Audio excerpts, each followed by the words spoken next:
Good morning, everyone. I hope you're all doing well and you've had a good week. So, a little bit of useful news this week. If you've been paying attention to the news, then you know the government's doing this big push to boost the economy, and part of that is helping employers to take on young people. So, I think it's age 16 to 24 to find a job. So, it doesn't really matter how it works, but they are subsidising your pay. So if you go and apply for a job somewhere, or if a company gives you a job for a certain amount of time, then the government gives the company money. So there's a big incentive now for companies to take people on. So I think it's worth looking into. Now, it looks like it might only be for full-time employment, but then at the moment, many of you are off and you've got nothing else to do anyway, so it might be worth having a look into this, and then also for holidays and whatnot. Just a thought. You could ask as well if it can be done on a part-time basis, so you could fit it in with college work, but it might be something worth looking into. So lots of companies, I think almost any of them, can apply for this. So you could go and ask anywhere. If you've had your eye on a certain place and you were thinking about getting a job there but you haven't done it, then now would be a really good time to get in touch with them and just push the boat out a little, maybe ask for some experience a bit higher up than you would have imagined. But just ask them what they've got and if you could work there, because now there are incentives and businesses want to get started. I think it'd be worth your time looking into that now. Plus it's extra money for you, so it'll make your lives a little bit easier. Okay, a couple of questions I've had this week. So the first one is what's college and whatnot going to look like in September? Now, there's some advice that's been released to schools and colleges on what to do, and it's basically making sure that everyone is not mixing as much as possible and are fairly secure. So they're trying to keep groups of people together all the time. Now, it could be a very large group, it could be a group of 250 people, it could be a group of 30 people. So it depends on the context, depends on the college and the school and whatnot. But the idea is to limit the spread of coronavirus. There's always a possibility that it's going to come back strong again, like another peak. Most likely in the winter, we think, when people have cooled down a bit and everyone goes out and is celebrating, and then we've got the bad weather and people then isolating indoors, and you know what it's like when it comes to the winter, people crowd around more. And that, again, is the concern with schools and colleges, because if you imagine what a corridor is like between your lessons, sometimes it can get really quite packed. And so this is something that needs to be avoided. And to compensate for this, schools and colleges have been asked to alter their timetables, alter their days. And I think they've been told not to do any kind of staggered starting, well, not staggered starting, but they can't have one year group coming in on one day and one year group coming on another day. So that won't happen, or it shouldn't happen, I should say. But they can try and limit you to certain sections of buildings, try and limit the amount of mixing that you get, give you different breaks so that they limit the number of people that are going out and all being together at one time, as much as feasible. What that means is, when it comes to you starting college, it might look very different from the brochure. It might not be exactly how you had envisioned. Maybe you've heard already what they're going to be doing. Maybe they've made some announcements already. Possibly. I know some colleges are quite good at keeping in touch, and others are probably quite busy. But keep an eye out, and don't expect it to be the same throughout your time at college. But do expect the first term to be a little unusual in terms of what your day actually looks like. So just keep that in mind, and it's going to be interesting. To be fair, if you're just starting college, then it's all new to you anyway, and it's all going to be new to them, so it'll be a little bit chaotic, but hopefully you're not really going to notice much. If you're already at college, then yes, you will of course notice. So that was that. Expect some changes. The other thing, I was asked about jobs.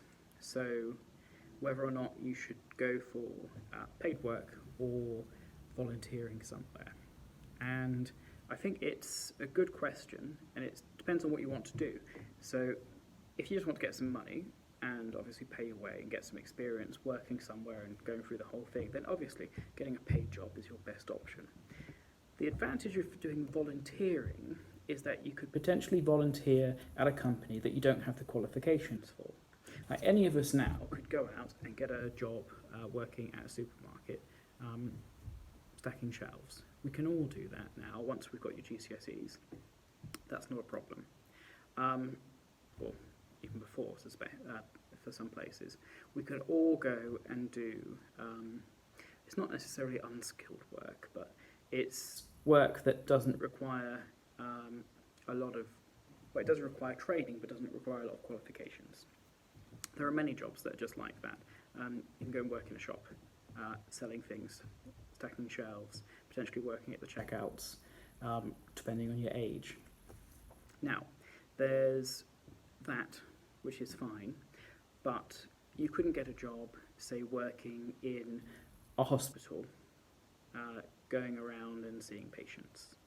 You couldn't get a job working in a laboratory. You couldn't get a job necessarily working at a big car firm or doing manufacturing or any kind of engineering. It's these kind of jobs that you just don't have the qualifications for yet, but you could get experience because they can't employ you. They could take you on as a volunteer. So you could contact people and say, I would like to get some experience in this industry and know what it's like. Could I just be on site or involved in any way? I mean, you could try and say, you know, I've got these skills, but really your skills are going to be next to meaningless for them now. Your best option is to say, I'm looking for a career in this field sometime in the future. I just want to know what it's like. Do you think I could come in and just help out or volunteer? Is there any menial task that I could do just to get my foot in the door? You might find as well, many companies do this already, and if you look on their websites, you'll see something on there that will say about volunteering or work experience, it's sometimes called. In fact, if you just look and see if a job does work experience, it's worth emailing them anyway and saying, I'd like some experience here, but not associating yourself with a school or a college, and just saying, I'd like to be here for some time, helping out in some way, just so I know what it's like. But it obviously express your interest. This is really good for the future. You might find that you get a job offer out of it, in which case, brilliant, you finish college, you go and work there. Could even be that you start whilst you're studying. If you're really lucky, and it's not unheard of, some places have been known to like you so much that they'll say, okay, do you know what, we're going to pay for you to go to university and to train, and then when you come back there's a job waiting for you. I mean, that's amazing. Yes, in a way you're going to feel like, oh, I'm tied down to this one job, but on the other side of it, it's really good because you don't have to go job hunting, which is a pain for a lot of people because it's a very competitive world out there. So volunteering can take you to places that just getting a job straight away can't. The obvious downside is that there's no money out of it, so maybe you'd want to get another job on the side as well, which I realise is eating into your time. But it could be you just get some experience for a couple of weeks. Personally, I feel that doing it ongoing would be a better option. Maybe you want to be involved in a vet, as a veterinary surgeon or something. Now, there are some rules and regulations about you being in the room and what you can help with, but you can probably be in the building.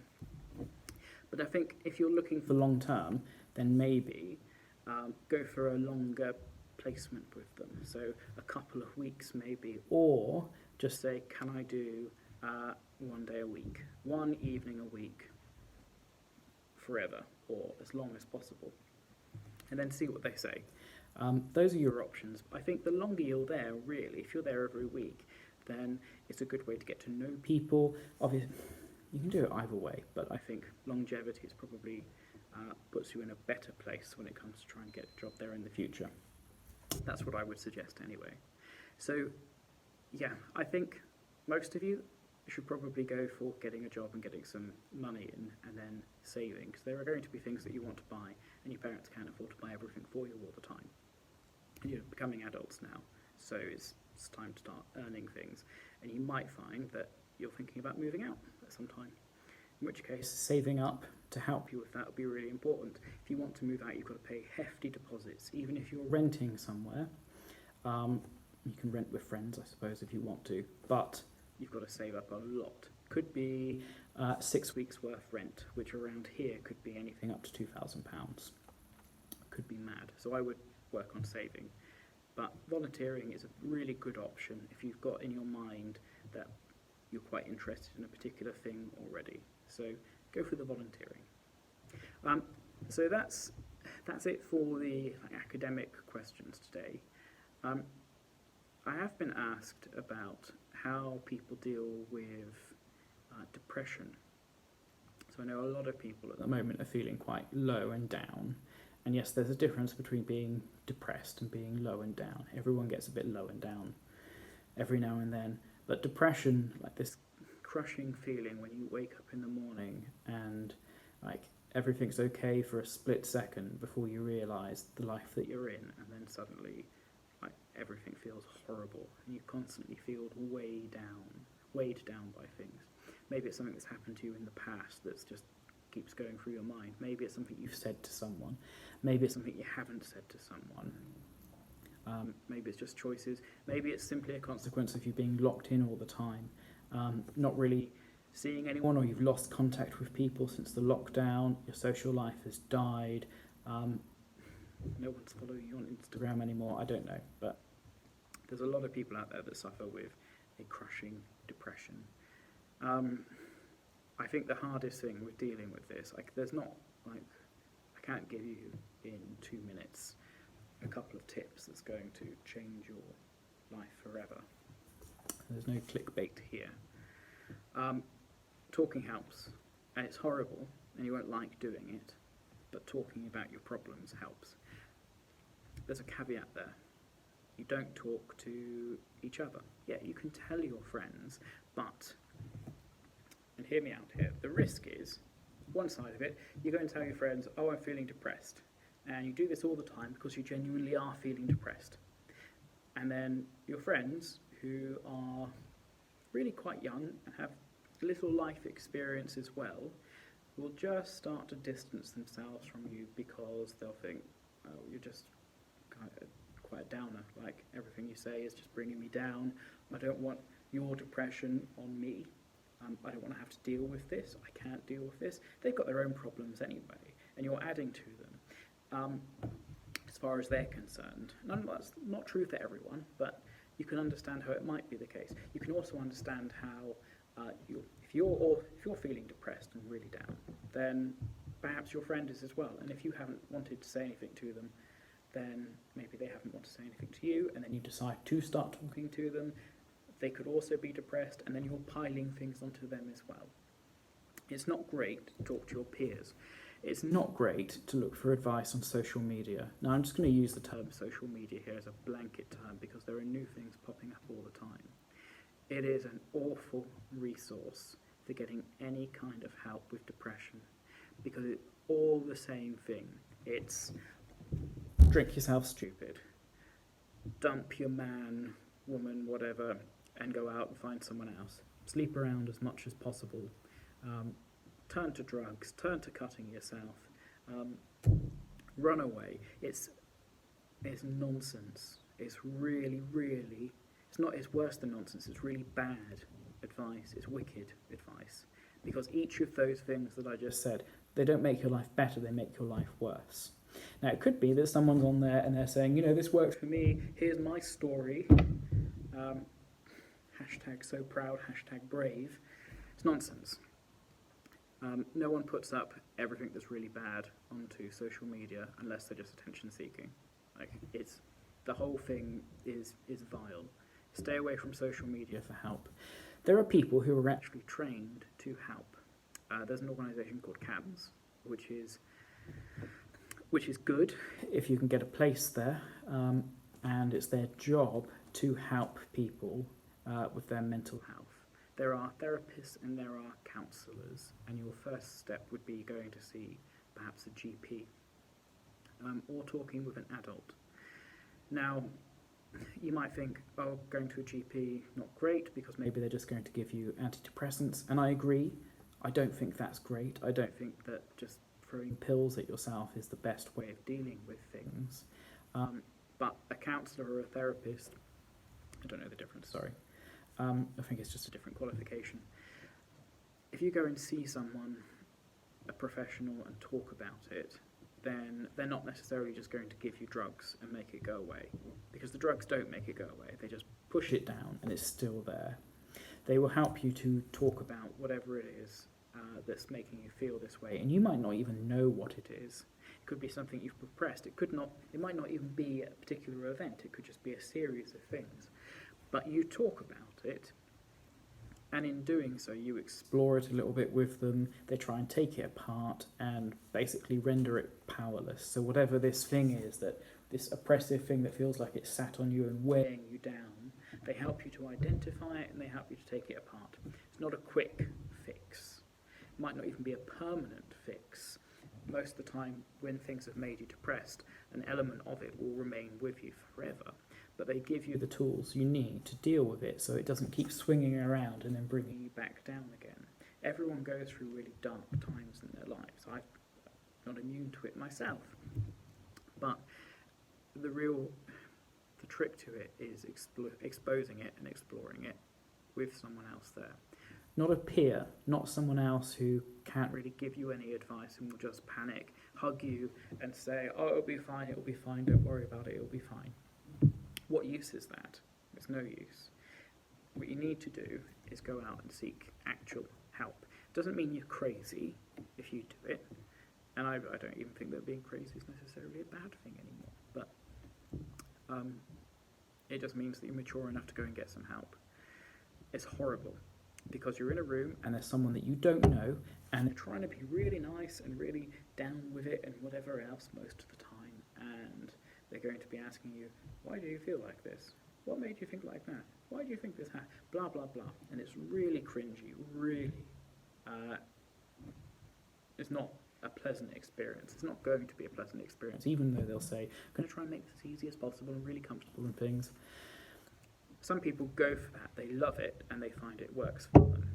And if you fully embrace it, yes, it does work, and it'll probably work quite quickly for you. Like you might only need maybe a few months' worth of sessions, 1 a week or something.